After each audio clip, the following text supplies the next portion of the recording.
We are here today with Janisse Ray, whose latest book is Wild Spectacle, Seeking Wonders in a World Beyond Humans. Janisse has won an American Book Award, Pushcart Prize, Southern Bookseller Award, Southern Environmental Law Center Writing Awards, Nautilus Award, and Eisenberg Award, among others. What a list. And she has been inducted into the Georgia Writers Hall of Fame. Her first book, Ecology of a Cracker Childhood, was a New York Times notable book. Her latest collection of excellent essays is bound to be an award winner as well. Welcome, Janisse.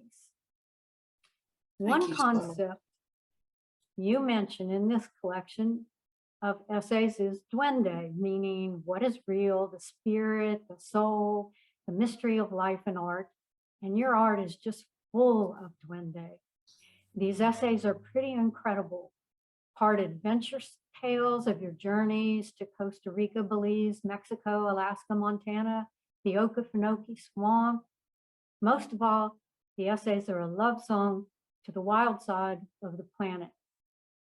One of the conflicts that you explore occurs between development, logging, and growth versus wildness, peace, and beauty. What do you think of the national forests? Do they serve a purpose of preserving trees, or is logging those forests destroying them? Donna, thank you for so much for having me and for conducting an interview. Thank you very much. And thank you for all the kind things that you say about my work. So the National Forest, I'm afraid to say, it probably serves both purposes. You know, we do love the protected land aspect of them. We love visiting them. And yet most national forests are under assault, under threat of being logged. I saw that, I wrote about it in this book when I saw it in the Yak Valley of Montana. A lot of protected land there, not much wilderness, you know, which gives it, which will the capital W wilderness designation affords a piece of land permanent protection. And so a lot of logging going on. And even now, I see it on our highway, the shoulders and medians of our highways. And I think a lot about the commons, you know, what should belong to all of us. Like, for example, fire, you know, like we shouldn't have to purchase fire. Fire is and water is one of those things. But I also think about that with clean air, and the national forests are part of our commons. And if they are, and so are medians of highways and shoulders of highways. And I believe that we all should have a hand in deciding what is to happen with them. And I believe that they should be used to further life on Earth and not destroy life on Earth. You know, I mean, I'm going a little long here, but we talk a lot about climate change and the culpability of the fossil fuel industry in climate change. And that's a wonderful conversation to be having.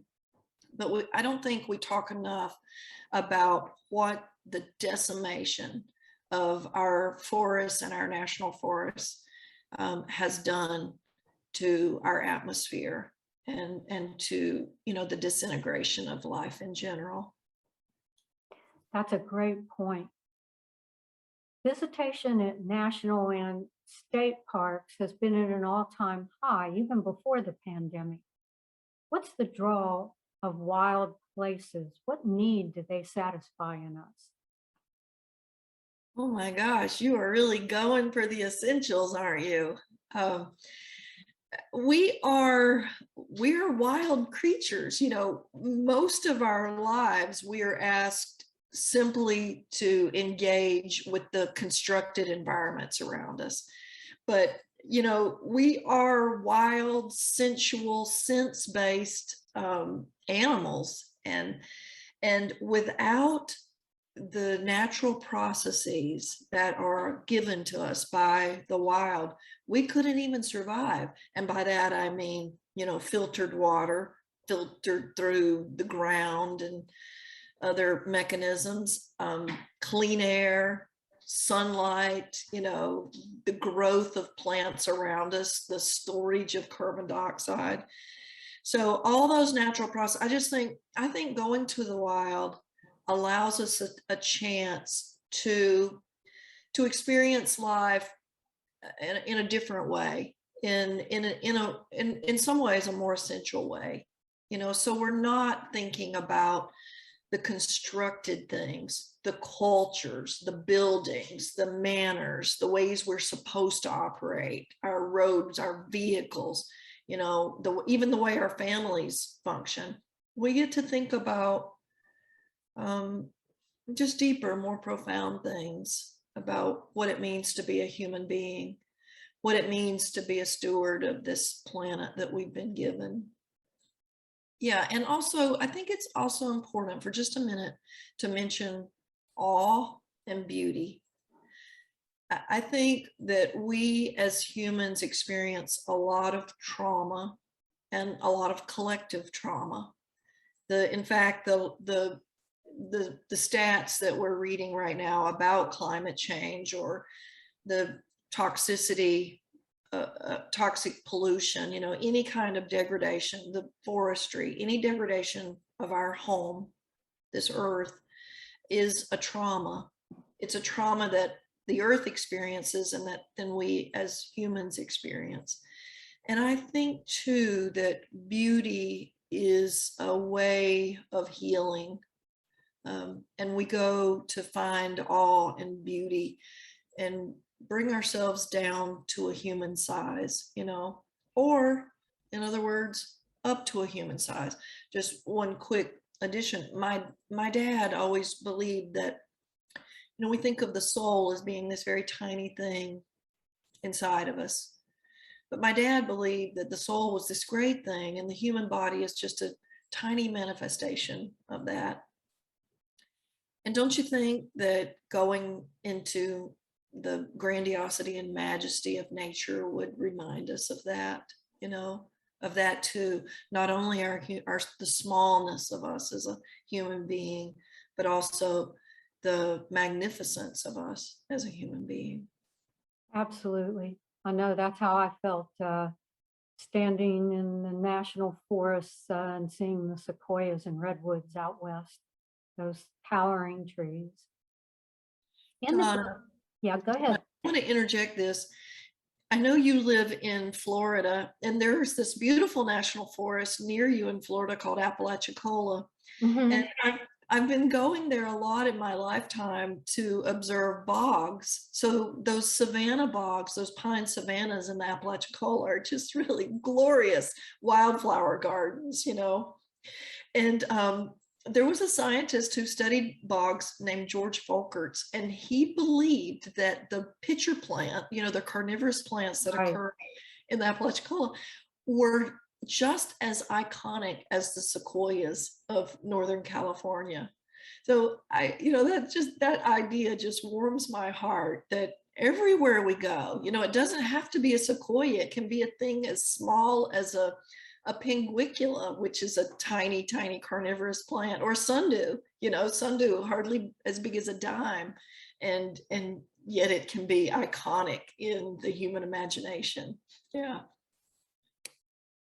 You say that in the book that your thinking on ecotourism has evolved over time. Would you like to tell us a little bit about how it's changed? I had a lot of faith in ecotourism for a long, long time. We fought a titanium mining operation that was proposed for the outskirts of Okefenokee Swamp about 20 years ago. And we fought it off. We're actually fighting another one right now. But during that time, 20 years ago, I was thinking this is a way, ecotourism is a way that we can utilize these resources without destroying the resources. And I do think that too. But I think also that there are multitudinous dangers in ecotourism. The dangers, I hiked this summer in Dolly Sod's wilderness, which is in Western West Virginia. It's gorgeous, just glorious. It's a mountain bog, beautiful place.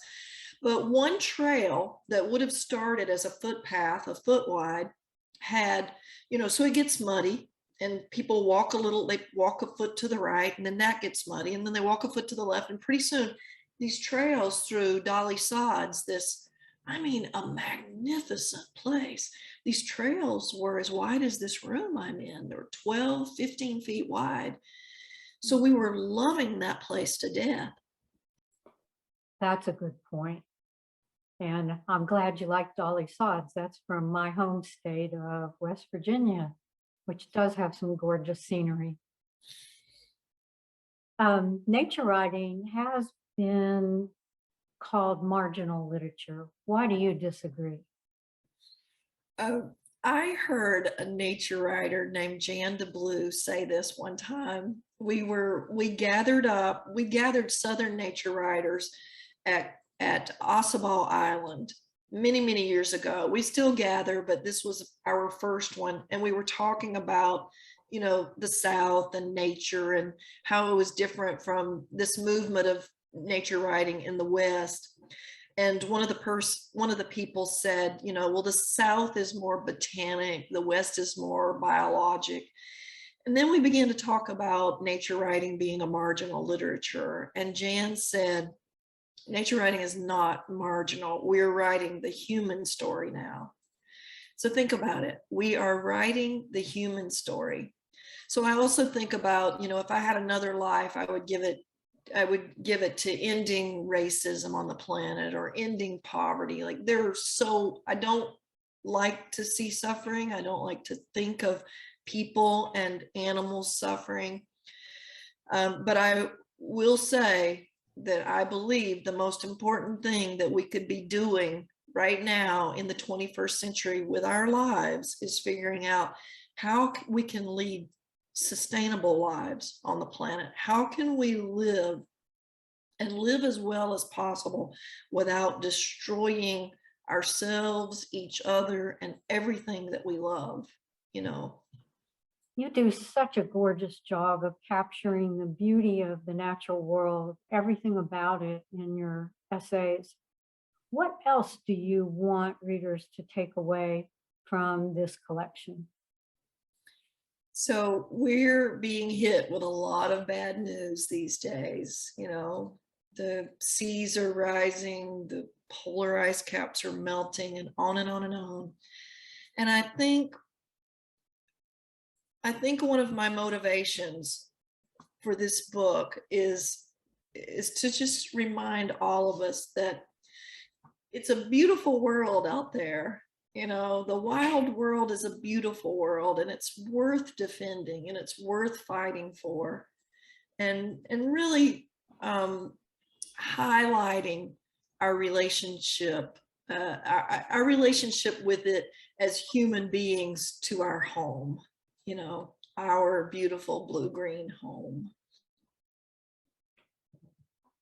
And even though these are nature essays overall, there's a lot of human insights in them as well. Mm-hmm. For example, your love for your son just shines through. And for other naturalists as well, you have a lot of relationships in there. And I was also struck by your insights into friendship. Would you like to share a couple of those?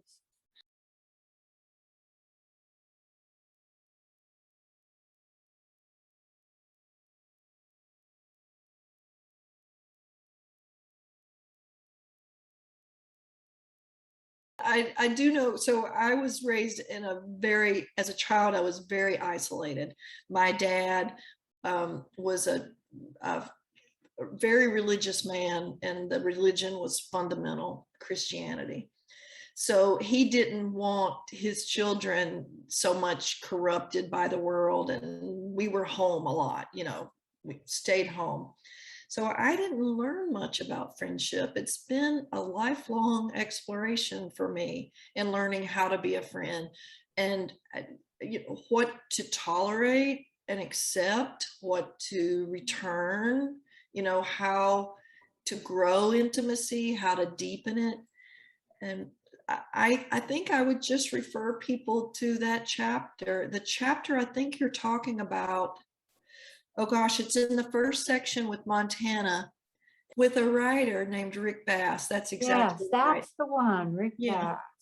And so I'm using a kind of form in that essay that's point and counterpoint. So it's an alternating kind of, I actually did it in the first book I wrote, Ecology, where I use natural history, like the chapters alternate between natural history and personal history. And it's kind of that same alternating form. And the thing that I'm exploring in that essay is friendship. Yeah. Well, thank you so much for sharing all of your thoughts, and I wish you the greatest of success with this book. I think it's just a wonderful collection of essays. Thank you so much, and thank you for your questions. They were just so beautifully delivered and so comprehensive. So thank you for having me, Donna, and just thank you. Our pleasure.